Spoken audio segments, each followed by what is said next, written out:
So hi everyone, we are back into our first chapter, that is reproduction in lower and higher plants. In today's lecture we will be continuing with the pollination topic only. So I hope that you all are safe at your homes and you are continuing your studies with that, and I hope that you have covered all the videos and all the lectures till now which we have gone through. So okay, we have completed till abiotic agents in the last video or in the last lecture. Today we will be dealing with the biotic agents. Okay, so what is the first question? That is, what is pollination? What is pollination? The transfer of pollen grains from anther to the stigma of the flower is called as the pollination. Okay, pollination can take place through two agents, that is one by abiotic and the second one by biotic agents.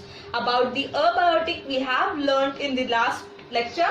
Now today we will be discussing about the biotic factor. Biotic factor means the living factor. In this we have studied about the anemophily. Anemophily means the pollination which takes place with the help of the wind. And next one, hydrophily. In this we have seen that is the pollination in which the agents are water. Okay, so today we will be discussing about the biotic agents, and the first one is entomophily. Entomo, the word itself, it means insect. What it is? The meaning of entomo is insect. So the pollinations which is being carried out through the insect, that is called as the entomophily. Okay, so this pollination is being taken in the plants called as the rose, jasmine, sistrum. Sistrum means the, that is one more example you can be calling at night blossoming jasmine. Night blossoming means that flower only blossoms at the night time. Okay, a sweet smelling flower it is. So now we'll be discussing about the adaptation, what changes they have made in themselves so that the insects can come over there and they can continue the process of pollination over there. Okay, the first one is flowers are showy, bright colored and large. Large is obviously that if the flowers won't be attractive. What is the meaning of showy over here? The showy, the meaning is that the flowers are very attractive and obviously they will be bright colors so that the insect will get attracted towards them, and they are little large. Okay, not very large and not very small, medium size. Okay, so that they can bear the weight of the insects over them. Second one, the stigma is rough. Stigma is rough. When the stigma becomes rough, if there is a presence of hairy structure over them. Okay, next one, or else it can be sticky. Sticky means there will be a secretion that is called as the mucilaginous secretion can take place over there, and due to this the stigma can be sticky so that the insect directly sticks over there and the pollination can be done. Next one, the pollen grains are spiny and surrounded by a yellow sticky substance that is also being called as the pollen kit. Spiny in the sense, what you can say, the bird here, the pollen grains are spiny. I think we have seen the structure of pollen grain. Okay, the structure of pollen grain, we have seen the germ pole like this. But if you are talking about a spiny pollen grain, then the structure will be like this, so that they won't get detached from any source which they have attached first. Okay, therefore the structure is spiny, and if any insect if anything swallows them also, there will be no wastage. Again they can undergo the process of pollination within them. Okay, so we are clear up to this. Second one is ornithophily. What is that? Ornithophily. Ornithophily means, ornitho means bird. Okay, so the pollination carried out with the agency of bird is called as ornithophily. So in that, what happens, every bird do not do the process of pollination. Okay, every bird do not participate in that. There are some birds, which examples I have written over here, that is sunbirds, hummingbirds, like crow, bulbul, all these birds do the process of this pollination over there. And what are they, in which plants they do? Ornithophilous plants, which are they? That can be bombax. Next is bombax, callistemon, bustier. Bombax, if I talk, then bombax is red silk cotton plant. Okay, next one, callistemon, if you are talking, then it is a genus of the shrub. If you are talking, the example it is being given as bottle brush. Okay, next one, Butea. Butea, that is, it belongs to the pea plant, genus of the pea plant, and that we can see over there. So what are the adaptation what they have made in them? Obviously the adaptation in them and them a little bit same. In this one thing I forgot, that they have a profuse nectar. They have nectar, but the nectar is little bit profuse nectar, we can say they produce over there. Next one, but here we are going to see the flowers are surely they will be also very bright colored. The nectar, hence they produce the nectar over there. Pollen grains are sticky. They produce the nectar to secrete that nectar, to absorb that nectar only, that birds will come over there. Okay. And during this process, the pollen grains will get stick onto their body, or else pollen grains are sticky and spiny also over here. And the first thing is they have no fragrance. What they have? They have no fragrance, means there is no color, there are no smell coming from that flower. Next is the third one which you are going to see, that is of the Cheirophyll. Cheirophyll. The third one was Cheirophyll. Chiropter means bats. The pollination which is done by the help of bat. Okay, so what we are talking? The Cheirophyll means the pollination which is being done to the agent, that is called as the bat. So what adaptation they have made in them? So the flowers are dull colored with strong fragrance. Obviously, bats make the changes during the night time. They come in motion during the night time. Okay, so during the night time there is no need of any bright color or dull color. They don't seem only because, and the flowers usually on which they feed, they are very large. Okay, because they should have the tendency to bear the weight of the bat in them. Okay, so therefore the flowers are obviously dull colored, but they have very strong fragrance. Very strong fragrance means the fragrance is not very sweet or bitter. The fragrance is what you can say, like the fragrance which comes over there, that is very pungent smell that comes over from there. Very strong pungent smell comes from that, and that has abundant nectar. Abundant nectar means there is presence of so much of nectar within them, so to absorb them, that bats come over there. And the pollen grains are edible. Okay, so bat will not come and sit like this only. Okay, it will, if the bat is getting something over there, then only they will come. Okay, and the bat are that pollen agencies which can travel a large places. Okay, with a large distance can be traveled, but not in both of them. Large distance won't be traveled, but in bat, large distance can be traveled by the pollen grains, and hence a good variety can be gained from that. So what are that? Flowers are very dull colored, strong fragrance, abundant nectar, and edible pollen grains. So the example is kadam tree. It has been seen inside the kadam tree. So just if you want to see the picture of this, just go into the Google and type the image, you will get over there, so that you can make an imagination of the flower. And now we will be seeing about the outbreeding devices. Now what is that outbreeding devices? We will see just now. So now we are going to see about the outbreeding devices. Okay, so the main intention of this biotic and abiotic agents was that we get a very good quality of the seeds, or we get a good quality of fertilization in which the progeny which we get, they have a good genetic variation.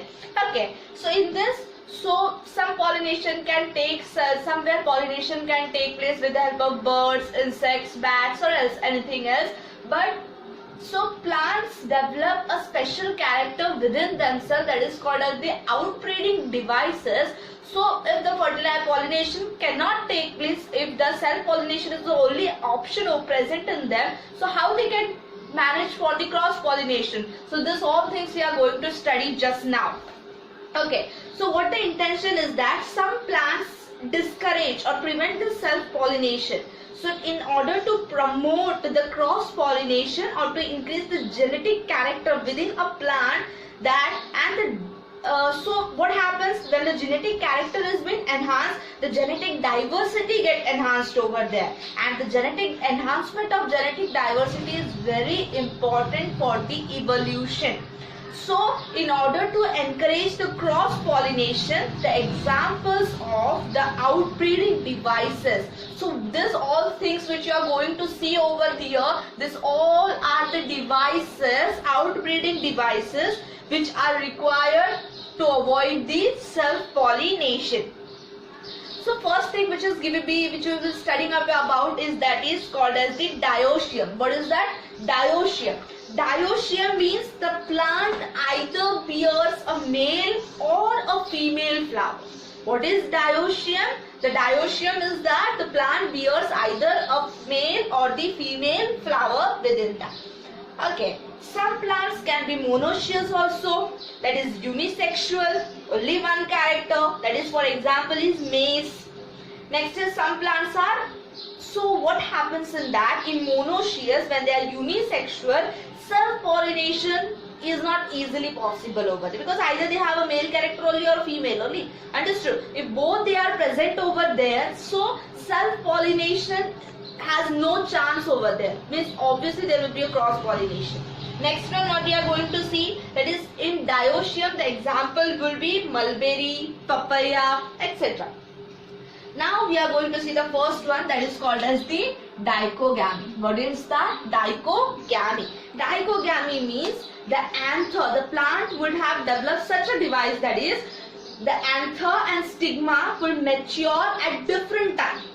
What will happen? If anther and stigma will mature at a different time so that the pollination can be avoided. Which pollination? Self-pollination.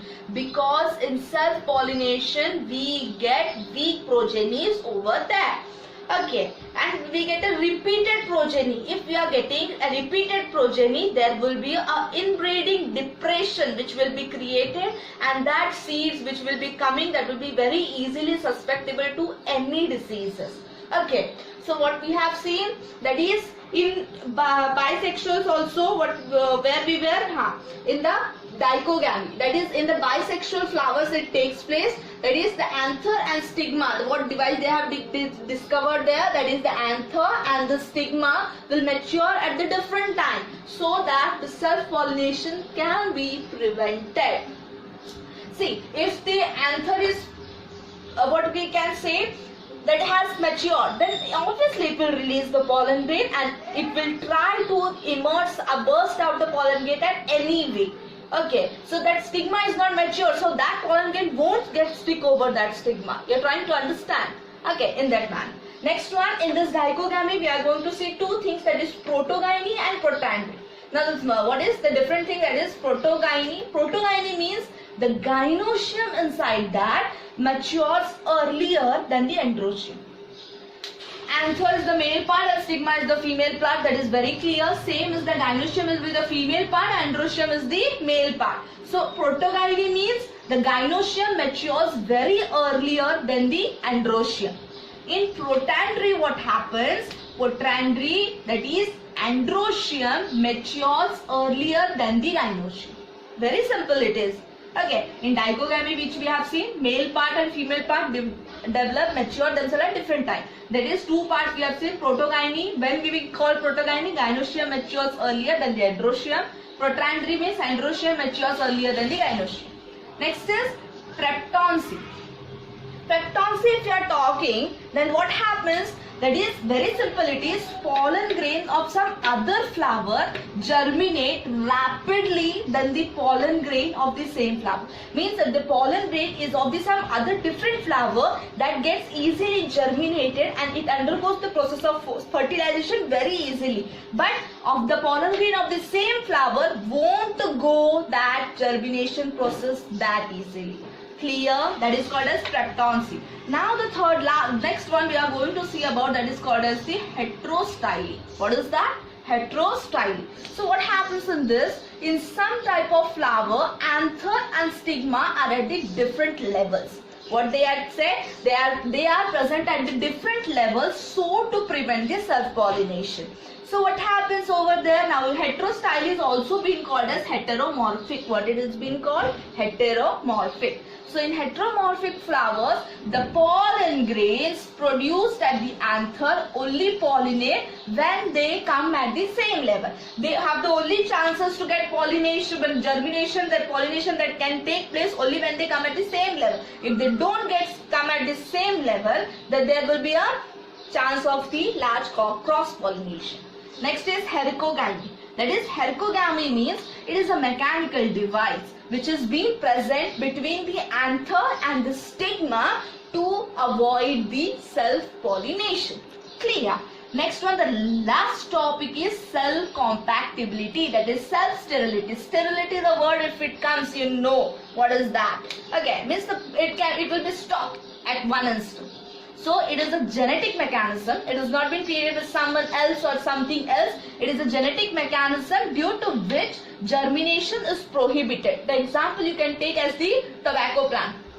So germination has been totally prohibited. Only what happens? So that is a character which is being given to them genetically. They have not developed themselves. Okay. So that is called as self-incompatibility. So this all things which we have seen, that is only to prevent the self-pollination and to get a good variety of cross-pollination. Okay. So we will continue the first chapter in the next videos. Thank you.